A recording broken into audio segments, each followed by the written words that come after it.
Fremont for week 3 of the Take Back Your Rights campaign, and you know, the momentum is definitely with us. Even though the rain is out there, and you'll notice I am wearing a jacket, so I'm not open carrying at the moment, not violating any laws or anything like that. But for us, this all started out as a result of AB 144 and an attempt of the legislature to try to take away our right to open carry. Now there's also SB 661, which would expand the gun-free school zones and make it almost impossible to open carry almost anywhere in any populated area where there's schools. But this is not an open carry thing that we are doing with Take Back Our Rights. Anybody who feels that the government is taking away any of their rights in any way whatsoever, I want them to come and join us, because what we are doing is we are going from city to city and we're picking up people as we go, because they know what's going on. They know the government has been taking away our rights, and they believe that the people aren't paying attention to what's going on.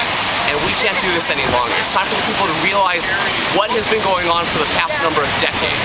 And our rights are going to continue to be taken away from us unless we say enough is enough. We want our rights back. So we're out here in Fremont. We got a lot of people out here. We got, you know, Tea Party people, Responsible Citizens of California, NorCal Open Carry, a lot of organizations out here. Every week we're going to go to another place. Next week we're going to be out here out in Livermore, and you know, we're going to march towards Sacramento, and we're going to end up this summer on the steps of the Capitol, basically, and telling our legislatures, you guys got to stop what you're doing, stop taking away our rights, and we want our rights back. So, you know, that's it from Fremont, and we'll see you next week in Livermore.